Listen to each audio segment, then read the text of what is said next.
Give yourself a hand because we have reached the last reaction of the semester. The last reaction we're going to talk about is the reduction of alkynes by sodium in ammonia. Now we've just got through talking about reduction of alkenes and alkynes using hydrogen over a metal catalyst. We also saw the reduction of an alkyne using hydrogen with a Lindlar catalyst, a poison catalyst that yields an alkene, and the alkene had stereochemistry involved. It was a syn addition, and so it led to cis alkenes. In this reaction, we're going to take an alkyne and we're going to react it with sodium and ammonia. The result is you also get an alkene, and that alkene has trans. So this is an anti-addition type of reaction, and it always leads to the trans alkenes as a product. Let's take a look at the mechanism of this reaction. Now obviously the mechanism is going to be a lot different than any mechanism that we have discussed, and as a matter of fact it is what is referred to as a radical mechanism. So this involves the movement of one electron, and so we're going to be using some fishhook arrows here. So I take 2-butene and I react it with sodium. Now what happens here, sodium and ammonia is kind of cool. Ammonia is a clear, colorless solvent. When I add sodium metal, and notice we're adding sodium metal, we're not adding sodium ions, we're adding sodium metal. When I take sodium metal and I add it to ammonia, there appears a solution that is this brilliant blue color. It's very beautiful in its color.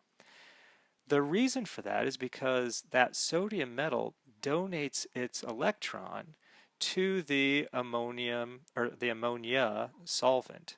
And so you have these kind of free electrons floating around in solution. Now that's kind of cool because when I add an alkyne that has a pi system to it, that electron can be donated to the pi system. Well, how do we show that donation? The easiest way to show it is homolytically. Obviously, I'm moving one electron. But what happens to one of the pi bonds? Well, we can think of the pi bond dissociating homolytically as well, such that one electron of the pi bond goes to the carbon on the left, and the other electron is going to go to the carbon on the right as the sodium donates its electron as well. So the result is a species that looks like this, right? I have one electron on the carbon on the left, 2 electrons on the carbon on the right, and this is called a radical anion. Why? Because now that carbon on the right has a negative charge. So it's anionic, and there's a radical involved as well. Now obviously this is going to be a fairly unstable species, and it's extremely basic. So what happens is ammonia, usually we see ammonia acting as a base. In this reaction, ammonia is acting as an acid, and you get a proton transfer to occur. So the result is I'm adding a proton to the carb anion, but the carbon on the left is still a radical. So the product looks like this, where I've added the hydrogen to my anion. So now that carbon on the right is neutral with its hydrogen and its methyl group, and it has a radical. So this is a radical intermediate. Now if you think about that radical intermediate, the methyl group on that radical can be oriented in one of two ways. Either it can be oriented on the same side as the other methyl group, or in equilibrium, it can be oriented on opposite sides to the methyl group, and the radical can be on the same side as the methyl group. Now, obviously, this second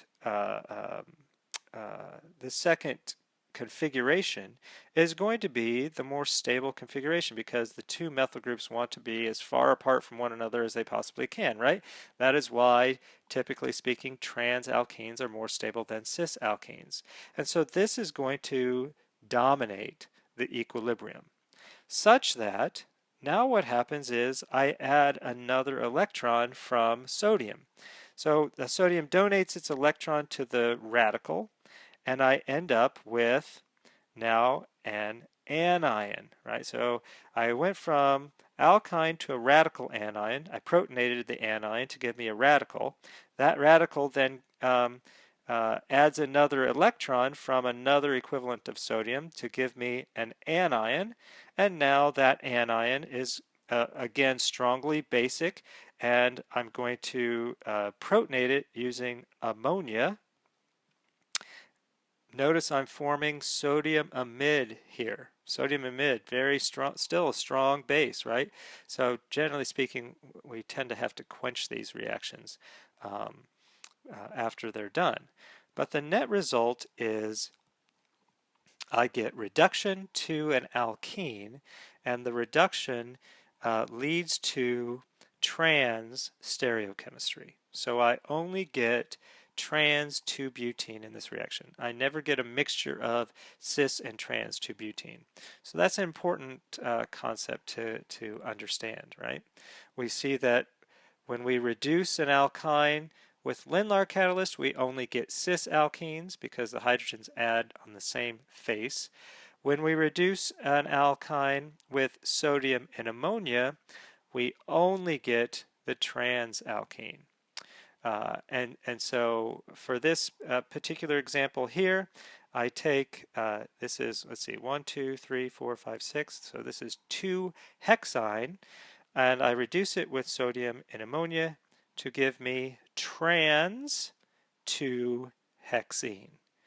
And so that is the reduction of an alkyne with sodium and ammonia. And you can also use other metals like lithium. Lithium is often used. Potassium not so much because it's a little bit too reactive. So oftentimes you'll see sodium or lithium being used as the metal source. All right, that is the end of chapter 11.